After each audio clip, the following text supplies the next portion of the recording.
जय गुरुदेव विद्यार्थी मित्रों, नवयुग ऑनलाइन एज्युकेशनની અંદર દરેક સ્ટુડન્ટ્સનું હાર્દિક સ્વાગત છે। અગાઉના લેક્ચરની અંદર આપણે ટેક્સ્ટ બુકનું 5મા યુનિટના અલગ અલગ પેરેગ્રાફને આપણે જાણવાનો પ્રયત્ન કર્યો। હવે ત્યાર પછી આજે આપણે આ લેક્ચરની અંદર આપણે 5મા યુનિટનું સેકન્ડ રીડ નો મેન આર ફોરેન આ પોએમ વિશે જાણવાનો પ્રયત્ન કરશું। વિદ્યાર્થી મિત્રો, આ પોએમની રચના આપણે જેમ્સ કિર્કપ આ નામના કવિએ કરેલી છે। અહીંયા આપણને હેડિંગમાં આપેલું છે કે નો મેન આર ફોરેન, કે કોઈ જ માણસ વિદેશી નથી એમ। એટલે માટે આ જે પોએમ છે એ પોએમની અંદર આપણે એક યુનિટી, એકતા, બરાબર, આ બાબતનું આપણે વર્ણન કરેલું છે। પોએમની અંદર એ વસ્તુ કહેવા માગે છે કે કદાચ કોઈ વ્યક્તિ વિદેશમાં રહેતો હોય કે અન્ય કોઈ એવા દેશની અંદર રહેતો હોય, પણ એની રહેણી કહેણી, પહેરવેશ કે એ વ્યક્તિ અજાણ્યો નથી। કેમ?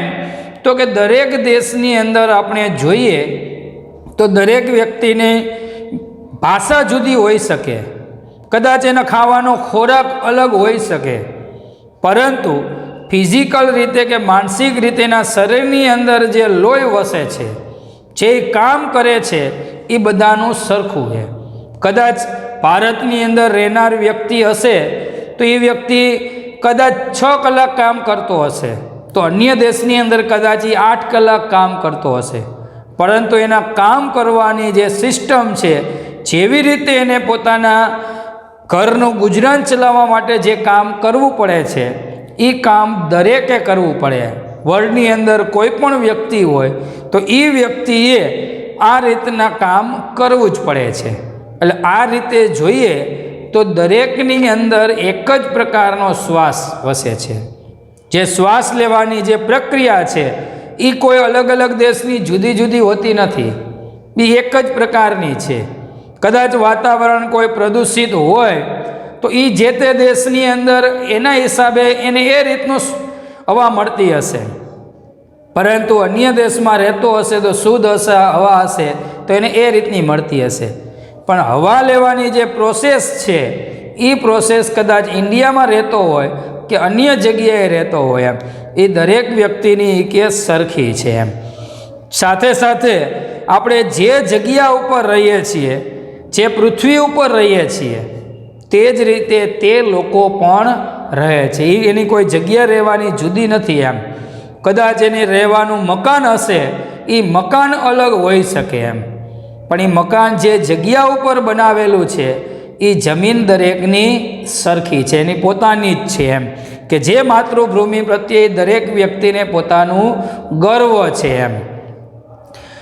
ત્યાર પછી કે આપણે જે કાળજી રાખતા હોય હવા, પાણી અને ખોરાક, તો જે રીતની એની કાળજી રાખી કે જે એ રીતના એ લોકો પણ એનાથી સતત જાગૃત હોય છે એમ, કે આપણને જે હવા મળવી જોઈએ, શુદ્ધ મળવી જોઈએ, પાણી એ રીતનું મળવું જોઈએ, ખોરાક આપણે, તો એના માટે જે પ્રયત્નશીલ હોય એટલા જ પ્રયત્નશીલ આપણે ભારતના લોકો પણ હોય અને અન્ય લોકો પણ હોય।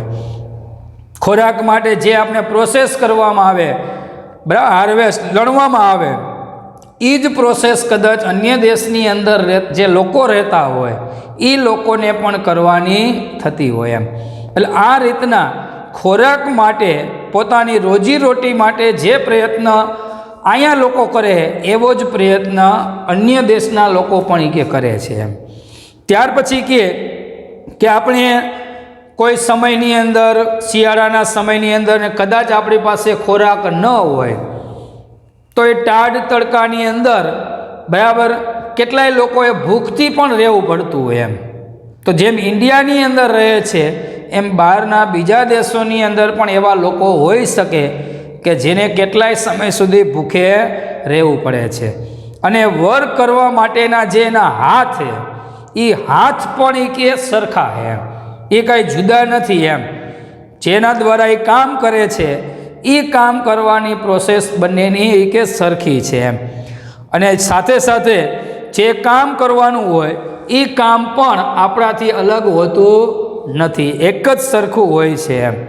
ત્યાર પછી આ રીતના જ્યારે સૂતા હોય, બરાબર, એ સૂતા પછી જે રીતના જગાડવામાં આવે, જાગે, અને જે રીતના કામ કરતો હોય ને આગળ દિવસ એનો વધતો હોય, તો એ કદાચ ભારતની અંદર રહેતો હોય તો એ ભલે, અન્ય દેશમાં રહેતો હોય તો એ ભલે, એ જ રીતે એને પોતાના કામ માટે જવું પડે છે.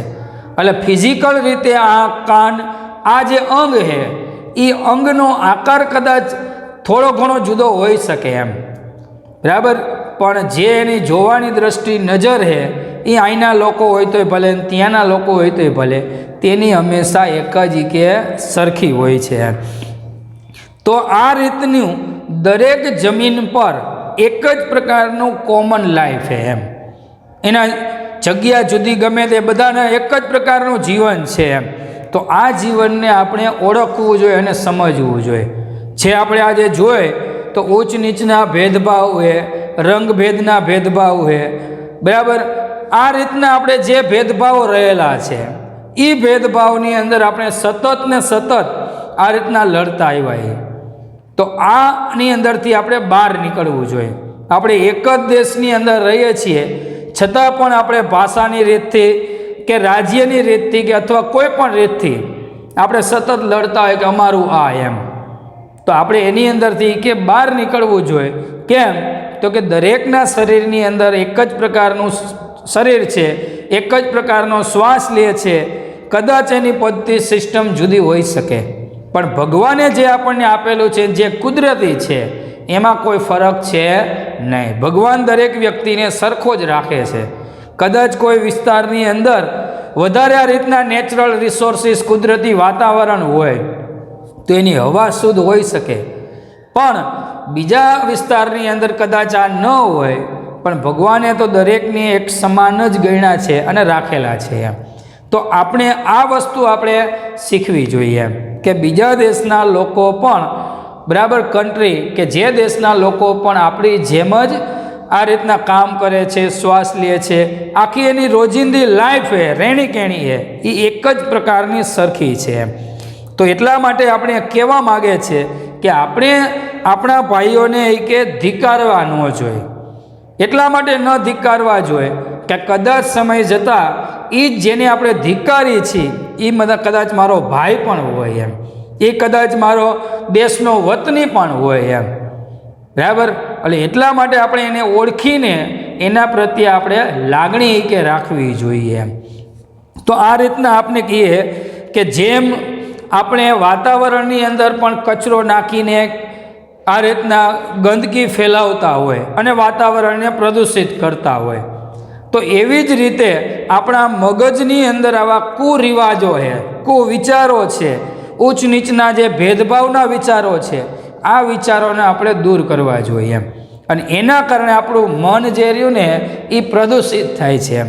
તો એમાંથી આપણે મનને શુદ્ધ કરવું હશે તો આ જે આ બાબતો છે કે જેના કારણે આપણે ઉચ્ચ નીચના ભેદભાવને જે રાખી, આવું જે પ્રદૂષિત મન છે એ મનને સારા વિચારો આપવા જોઈએ એમ, બરાબર. સારા વિચારો આપણે ચોક્કસ આપશું તો આપણું મન છે એ મન શુદ્ધ થશે.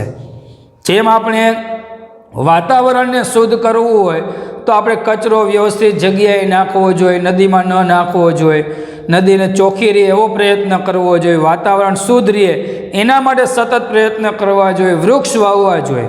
તો આ જેમ કરી છીએ આપણે, એમ આપણે મનને પણ શુદ્ધ રાખવા માટેના પ્રયત્ન કરવા જોઈએ.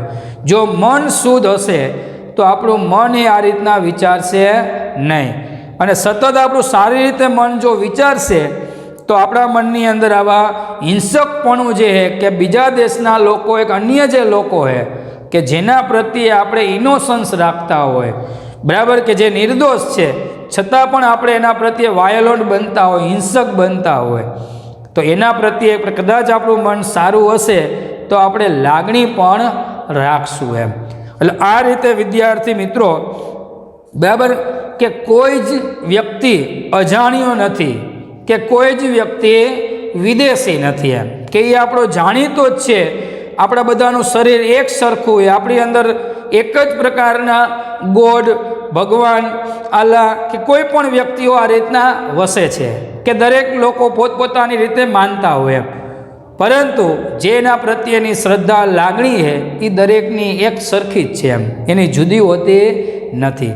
તો આ પોયમથી આપણે એ વસ્તુ શીખવાની છે કે આપણે આના હિસાબે યુનિટી ઇન ડાયવર્સિટી, બરાબર, united we stand, divided we fall, બરાબર, ઇન્ડિયા એ ડેમોક્રેટિક નેશન, બરાબર, આ બધા જે એસે છે એ એસે આપણે આ પોએમથી બની શકે કે એકતા માટે.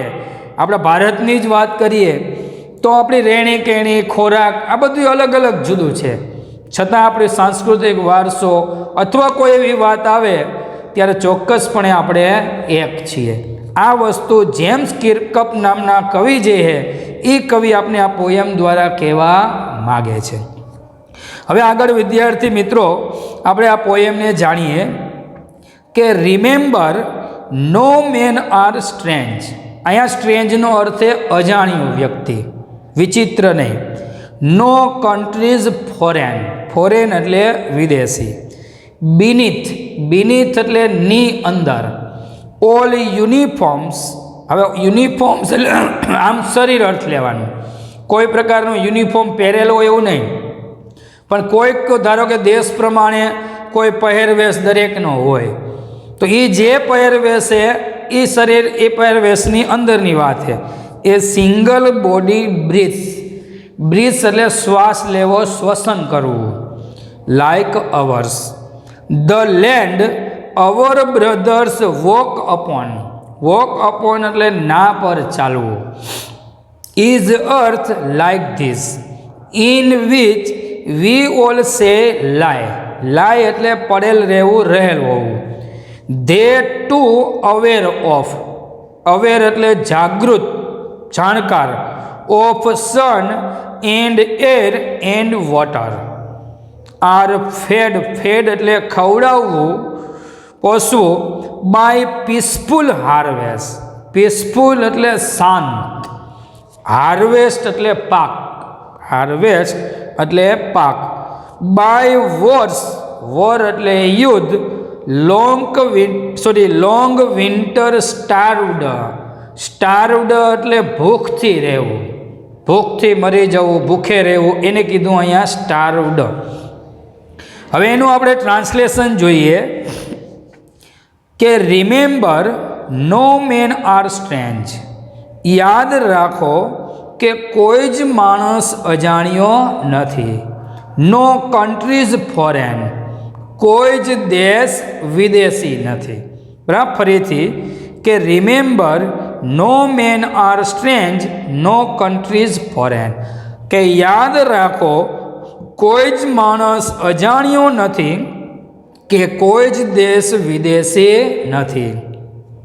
બીનીથ all uniforms a single body બ્રીથ્સ like ours, કે દરેકના યુનિફોર્મ્સની અંદર એક જ પ્રકારનું શરીર શ્વસે છે. કેની જેમ?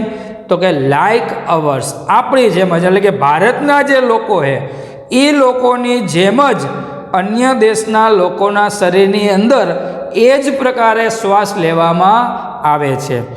બરાબર, ફરીથી યાદ રાખો કોઈ જ માણસ અજાણ્યો નથી કે કોઈ જ દેશ વિદેશી નથી. બધાના યુનિફોર્મ્સની અંદર આપણી જેમ જ એક જ પ્રકારનું શરીર શ્વસે છે, એક જ પ્રકારનું શરીર શ્વાસ લે છે, એટલે કે એક જ મેથડથી આપણે શ્વાસ લઈએ છીએ. The land our brothers walk upon is earth like this, કે જે પૃથ્વી પર, એટલે કે જે આપણા ભાઈઓ જે જમીન પર ચાલે છે તે પૃથ્વી આપણા જેવી જ છે, કે આપણે જે પૃથ્વી ઉપર રહીએ છીએ એ પૃથ્વી કોઈ અલગ હે નહીં, એક જ સરખી છે. એમ આપણે એ જમીન ઉપર રહેતા હોય તો કદાચ જગ્યા ઓછી વધુ હોઈ શકે એમ, પણ જે જગ્યા ઉપર રહી દરેકની એક જ સરખી છે. બરાબર, ફરીથી કે આપણા ભાઈઓ કે જે જમીન પર ચાલે છે ઇઝ અર્થ લાઇક ધીસ, કે આ પૃથ્વી જેવી જ છે. In which we all shall lie, કે જે પૃથ્વી પર આપણે બધાય કદાચ રહીશું. બરાબર. ફરીથી કે જે જમીન પર આપણા ભાઈઓ ચાલે છે, બરાબર, તે આપણી પૃથ્વી જેવી જ છે કે જેના પર કદાચ આપણે બધા જ આગળ રહીશું. ત્યાર પછી આગળ કે they too aware of sun and air and water, કે તે લોકો પણ સૂર્ય, હવા અને પાણીથી જાગૃત છે. તે પણ કાળજી રાખે. આપણે એવું નથી કે ઇન્ડિયન લોકો જ પાણી શુદ્ધ મળવું જોઈએ, હવા શુદ્ધ મળવી જોઈએ, આ બધાની કાળજી રાખતા હોય. આપણે જ સૂર્ય સ્નાન કરતા હોય, સૂર્યની પૂજા કરતા હોય, તો આપણે જ કરી બધું એવું નથી. વિદેશોની અંદર પણ આ બધી સિસ્ટમ પદ્ધતિ છે, આપણી જેમ જ રહે છે. એટલે કે તે લોકો પણ સૂર્ય, હવા અને પાણીથી જાગૃત છે. Are fed by peaceful harvest, કે તેઓ પણ શાંત, બરાબર, કે જે સારી રીતે પાક બની ગયો હોય એવા સારા પાકથી પોષે છે, ખાય છે. And by wars long winter starved, અને યુદ્ધના કારણે કેટલાય લાંબા સમય શિયાળાની અંદર ભૂખથી પણ રહે છે. કે કદાચ યુદ્ધ થાય અને આ રીતના પોતાની પાસે રોજીરોટી ન હોય તો કેટલાય સમય સુધી એને ભૂખે પણ રહેવું પડે છે. બરાબર. ફરીથી કે તે લોકો પણ સૂર્ય, હવા અને પાણીથી જાગૃત છે અને સારો એવો પાક પણ તેઓ ખાય છે. અને શિયાળામાં યુદ્ધના કારણે લાંબા સમય સુધી તેઓને પણ ભૂખે રહેવું પડે છે. બરાબર. એટલે એ લોકો પણ આપણી જેમ જ, કદાચ આપણે અહીંયા યુદ્ધની પરિસ્થિતિ હોય તો આપણે પણ આ સમયની અંદર કરફ્યુ હોય, કાંઈ પણ હોય તો કેટલાય દિવસો સુધી ભૂખે રહેવું પડે. આ તો એક એક્ઝામ્પલ તરીકે આપણે અહીંયા આપેલું. ખાલી યુદ્ધની જ સ્પેશિયલી વાત એવું નથી. પણ કોઈ એવો સમય પણ આવે કે જે સમયની અંદર આપણને ખોરાક ન મળે અને આપણે ભૂખે રહેવું પડતું. તો આપણે જેમ રહેતા હોય તો એમ બીજા દેશની અંદર પણ લોકો આ રીતે રહે છે. બરાબર. ફરીથી આપણે જેટલું આપણે આ સ્ટાન્જા સમજે એટલું, કે remember no men are strange, no countries foreign, beneath all uniforms a single body breathe like ours, કે યાદ રાખો કોઈ જ માણસ અજાણ્યો નથી કે કોઈ જ દેશ વિદેશી નથી. દરેકના ગણવેશની અંદર એક જ પ્રકારનું શરીર આપણી જેમ જ શ્વસે છે. The land our brothers walk upon is earth like this, in which we all shall lie, કે આપણા ભાઈઓ જે ભૂમિ જમીન પર રહે છે તે પૃથ્વી આપણા જેવી જ છે કે તેના પર આપણે બધા જ રહીશું. They too aware of sun and air and water are fed by peaceful harvest by wars long winter starved, કે તે લોકો પણ સૂર્ય, હવા અને પાણીથી જાગૃત છે અને તેઓ સારો એક પાક ખવડાવવામાં આવે છે અથવા ખાય છે. અને યુદ્ધના સમયની અંદર શિયાળામાં લાંબા સમય સુધી ભૂખે પણ રહેવું પડે છે. બરાબર. ફરીથી આપણે જેટલો સ્ટાન્જા ચાલેલો છે એનું ડાયરેક્ટ ટ્રાન્સલેશન જોઈએ, કે યાદ રાખો કોઈ જ માણસ અજાણ્યો નથી કે કોઈ જ દેશ વિદેશી નથી. દરેકના ગણવેશની અંદર આપણી જેમ જ એક જ પ્રકારનું શરીર વસે છે.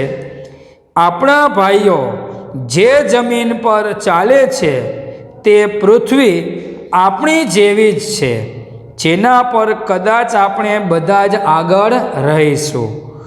તે લોકો પણ સૂર્ય, હવા અને પાણીથી જાગૃત છે. તેઓને પણ શાંત, પીસફુલ, સારી રીતે પકાવેલો હોય એવો પાક ખવડાવવામાં આવે છે.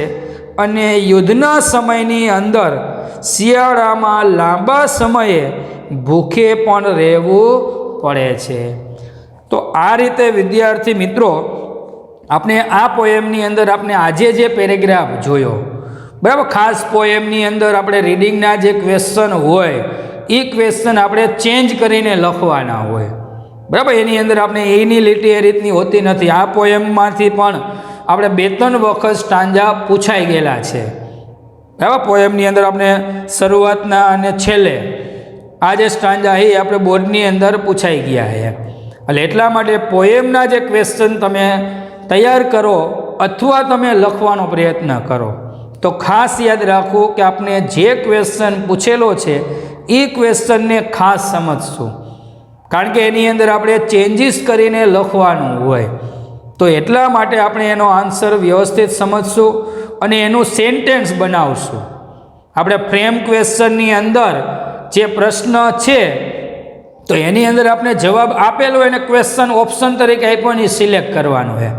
તો એ જે વાક્ય રચના એ રીડિંગ માટે પણ આઈએમપી છે. બરાબર. એટલે એની અંદર આપણે જે વાક્ય રચના આપેલી છે તો આપણે કદાચ રીડિંગમાં આપણને ન આવડતું હોય, લખવામાં ભૂલ થતી હોય તો આપણે ખાસ જોઈ લેવાનું કે પ્રશ્ન કઈ રીતથી આપેલો, કેવી વાક્ય રચના પ્રમાણે આપેલો હોય તો એનો જવાબ એ રીતની વાક્ય રચના પ્રમાણે આવશે. એટલે આપણે જે વિડીયોઝ જે એની અંદર જોયા હતા ફ્રેમ ક્વેશ્ચનની અંદર, તો આ વિડીયોઝમાં જે વાક્ય રચના એ વાક્ય રચનાને ખાસ જોઈ લેવી અને એને જોઈ અને રીડિંગના પ્રશ્નોને આપણે લખવાનો પ્રયત્ન કરવો. એટલે જે વિદ્યાર્થીઓને આપણે રીડિંગ ન ફાવતું હોય તો આ પ્રયત્ન ખાસ કરવો, કારણ કે આપણે રીડિંગ જે છે એ આશરે 25 માર્કનું રીડિંગ આવવાનું છે. બરાબર. આપણી પેપર સ્ટાઇલ જે ચેન્જીસ થઈ છે તો એ ચેન્જીસ પેપર સ્ટાઇલની અંદર ઓબ્જેક્ટિવ વસ્તુ વધુ છે, પણ જોવા જઈએ તો આપણે જે જૂની પેપર સ્ટાઇલ એ જ વસ્તુ બધી આવી છે. ફક્ત ચેન્જીસ આપણને કયો કરેલો છે તો કે એની અંદર જે આપણે લખવાનું આવતું એ કમ્પ્લીટ ધ સેન્ટેન્સને આપણે ઓબ્જેક્ટિવ કરી નાખ્યું, ઓપ્શનમાંથી સિલેક્ટ કરવાનું. એડિટિંગ અંડરલાઇનવાળું આવતું તો એ આપણને ઓપ્શનલ કરી નાખ્યું. એમ ડાયરેક્ટ ઇનડાયરેક્ટ 4 માર્કનું આવતું તો એ આપણને 3 માર્કનું કરી નાખ્યું.